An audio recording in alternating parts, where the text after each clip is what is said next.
The real authentic me who just wants to fall in love and fuck everyone and everyone be in a big beautiful commune.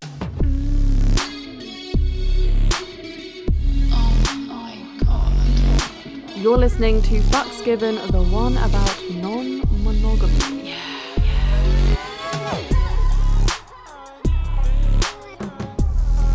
Hi, Ree. Hi, Florence. Look where we are. I know. We're in a recording studio and we're in the same room. We're not separated by gallons and gallons of water. No. Oh my God, I didn't even clock that. I was like, wow, we're in the Standard doing a recording and they're like amazing podcast booth. But actually, I'm in the UK. You're in the UK. And I was thinking this when you were looking directly in my eyes. I'm like, wow, we're not separated by technology and a camera and the internet. Like, we're actually...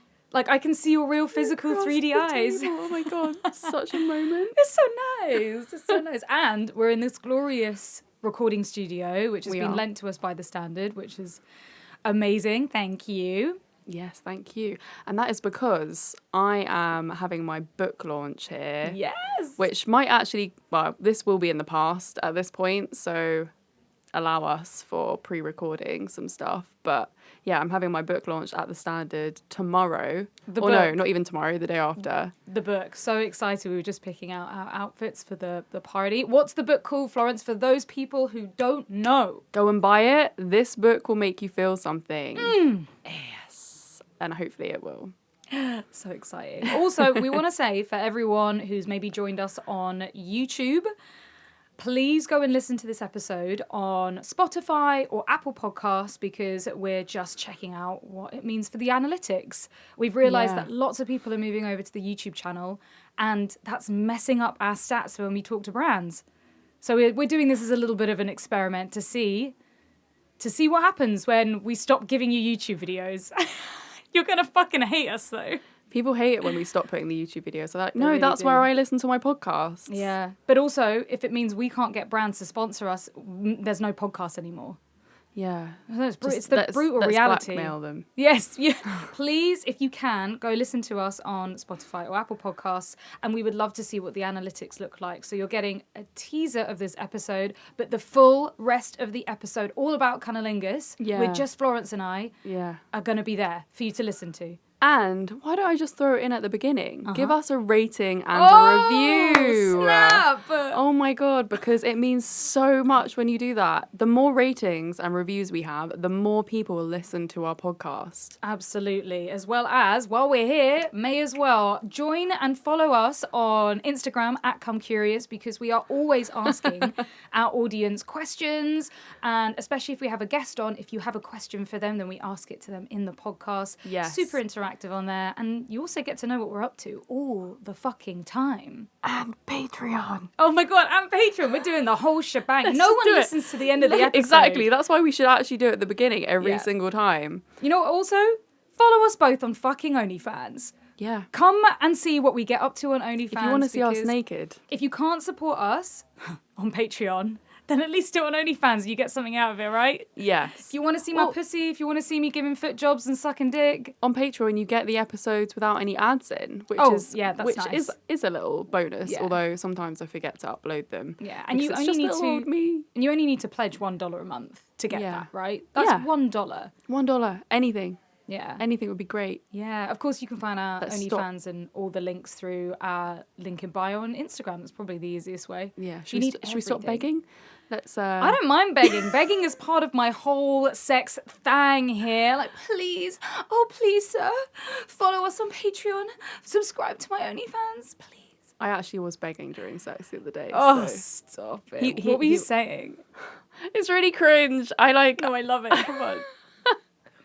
I don't know. I was just like, please put your cock inside me. Oh, I'm really fucking horny today, Florence, so tell me more. No. I get cringed. I get so cringed out of dirty talk. I'm still not okay with it, even though we've been doing this for like 5 years on the podcast. I mean, dirty talk is so personal and so intimate that even like I even have issues with saying it. Of course, it's what my brain is thinking at that time. I don't want anyone else to know. The whole begging thing.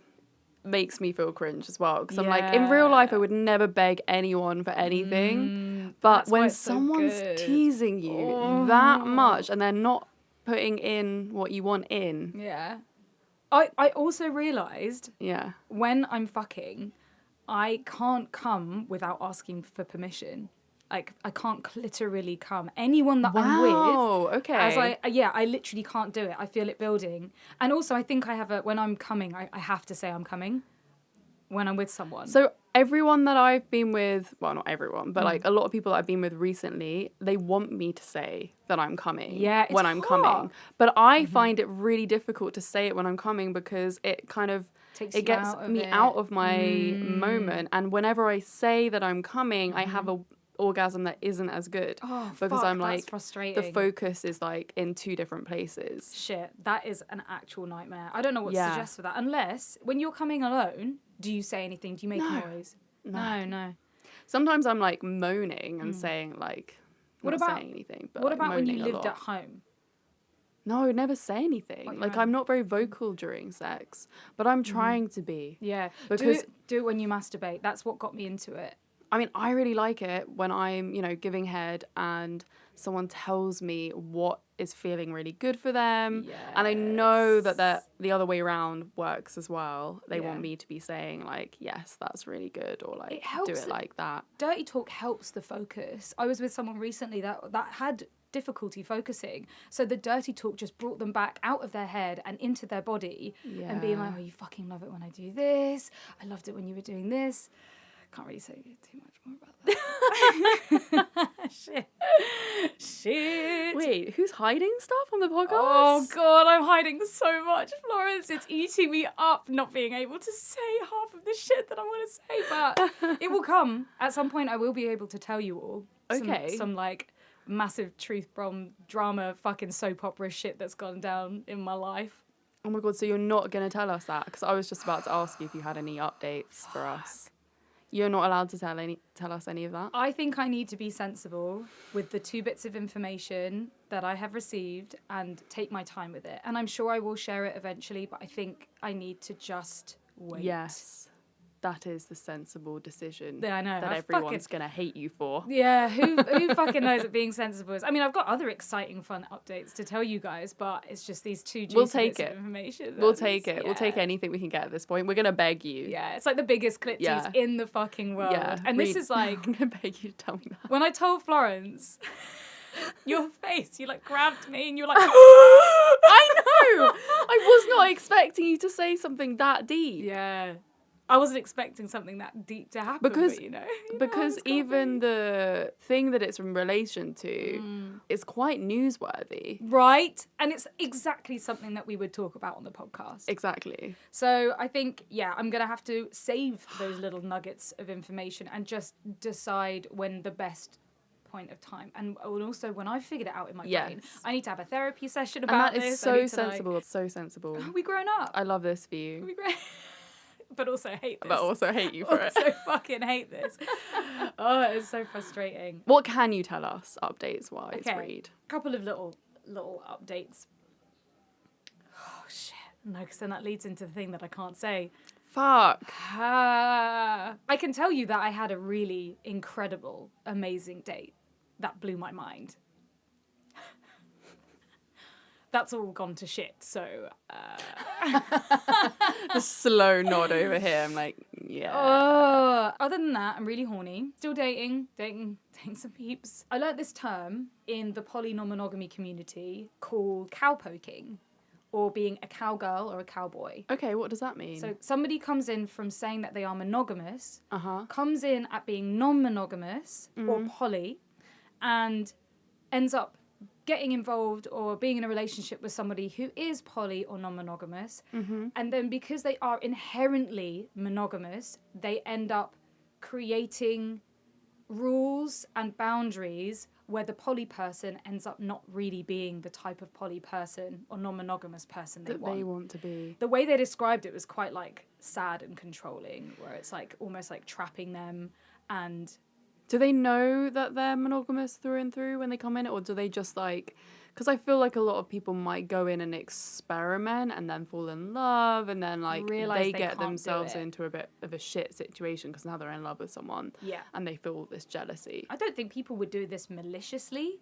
I think it's all unintentional, but you're right. I think people go, oh my God, I love the glamorous idea of non-monogamy and polyamory. And then when it actually comes down to it, there's jealousy, there is like insecurities involved, and then they hate it. But by then it's too late because they've already fallen for someone or got into a relationship. Oh. So yeah, I know that one fucking hard. Why? Well, Can you say? I would say that explains my last relationship. Very Right. Oh, I see what you mean. well. Yeah. So me being like, I'm non-monogamous, I'm poly, and of course, me stopping doing those things, stopping going and sleeping with people that I want or having those relationships that I want because I don't want to upset or hurt somebody, ends up meaning I'm people pleasing. But then it's that weird ethical issue of I don't want to hurt this person that I'm actually romantically into. I feel like this must happen to so many people in the non-monogamous community, especially recently, because I feel like it is a bit of like a trendy way of having relationships at the moment. Everyone's hopping on it. Yeah. Everyone's like, it's the evolution of monogamy. Right. But we're all still very much... We've all really grown up from a place of monogamy still. Mm-hmm. So I think we still have very deep-seated, learnt behaviours from monogamy. Mm-hmm. So it's not easy for many people to be non-monogamous. Absolutely. Like, there's so many things to consider. You know, how you feel about yourself, where your confidence is, where the trust is, what your past has been like. I guess that's the thing as well, because we're giving advice about non-monogamy. We're always saying you've got to be so secure with yourself to have that sort of relationship. Yes. But we don't stay secure with ourselves just through and through. There's always ups and downs. Mm-hmm. So you've got to figure out whether non-monogamy can work for you when you're in the down parts as well as the up parts. Mm-hmm. Because maybe one day you'll be so fine with your partner sleeping with other people. Yeah. But then other days you won't be. And you then have to find this balance in your relationship for that to work out. Yeah. I think if you're somebody who doesn't get jealous, because it's ego death. Someone was saying it's all about ego, right? It's about like the possession. It can be about possession of like, but I have you and you're mine and I don't want to share you. Mm-hmm. And I almost feel like a lot of people are seeing non-monogamy as kink now, as like, I'm kinky, I want to have threesomes, I want to have like, I want to do loads, I want to go to sex parties. Right. I think the lines are really blurred. You know, we use the dating app field, and I'm seeing so many people that says like, ENM, ethical non-monogamy, I'm poly, and I'm still just like, are you saying that because you are actually into non-monogamy and poly, or are you just saying that because maybe you've got commitment issues and you don't want to fall into a relationship, or maybe you don't want to get hurt? If you fall into a relationship, you might get your heart broken, so keeping people at arm's length and having multiple partners is an easier way to do that than actually fucking facing your fears. I think a lot of people with commitment issues go into non-monogamy. Yeah, I think the only way that you can successfully be non-monogamous is if that place comes from a place of love. If you are genuinely happy about your partner being happy with other people, whether or not that's like short-term fucks or whether or not that's long-term relationships, it has to be full of love. You have to want to actively be there for your partner through that journey and enjoy watching them, you know, compersion, like actually loving the fact that they love other people. And I feel like, I don't know yet, I feel like that's where I'm coming from, that I feel like that I've been like that since I was young. I love the idea of my partner who I'm in love with falling in love with another person, but of course that's an idea and a theory. When I get there, it might not be so simple. In practice, it might not be. Yeah. But it might be as well. I feel like you've known this for a very long time. I think you're coming from a good ground to say these things on. But I do think a lot of us go into it thinking, yes, that'll be fine for me. And it just really isn't. Yeah, thank you for saying that. I'm trying to think if I would. Because I've definitely been more in like the non-monogamy kind of strain of thinking about relationships. Because I have this thing recently where I just feel like if I'm in a relationship, I'd just be a bit trapped. Yeah. And I don't know whether that comes from is that fear or fear love? Of commitment or Like, is it just that I want more space and freedom to explore? Yeah. I'm terrified of getting into a relationship Mm-hmm. with a man and not being able to fully experience my queerness with women. It's a terrifying thought. It's a horrible thought. And I'm not here to make anyone who wants to try non-monogamy or is non-monogamous feel bad, because you don't know unless you try. You can't be like, yeah, I want to do these things unless you actually go into it and give it a go and see where your feelings of jealousy are, or see where your insecurities lie, or see how you actually feel with another partner. You cannot know without trying. But it's actually learning and figuring that out in the process. Like, you got to make those mistakes, and you have to almost hurt yourself and other people to figure that out. And that's really hard. Yeah. But terrifying and also exciting at the same time. Yes. I feel like if you know that you're a jealous person, then you have to come into non-monogamy in a completely different way. In a way that's like, okay, I accept my jealousy, and I'm going to talk about it as much as possible, and I'm going to work on it. Mm-hmm. You can have all these negative feelings around non-monogamy as long as you're working on yourself. You know, speaking to other people, listening to podcasts, learning about it on YouTube, talking to a therapist, and the right therapist that isn't going to judge you for that type of lifestyle. But doing nothing and just getting upset that your partner is maybe flirting with other people or sleeping with other people or falling for another person is just going to hurt you both. I guess that's the situation you found yourself in. Yeah. And it really sucked. Yeah. And you know what? I think times I found myself in this situation. Yeah. You know, when we had that conversation and I said it felt like your partner had been dimming your light and that you'd lost that was a big part of it, I think. Yeah. It was the fact that you have so much enthusiasm for that way of life and you weren't able to live it. It was controlling. Yeah, it ended up being accidentally controlling, and not because he was controlling me, but because I allowed it. Because if he said, no, I'm not really sure about this, don't do this kind of thing, then I said, of course, yeah, I don't want to hurt you.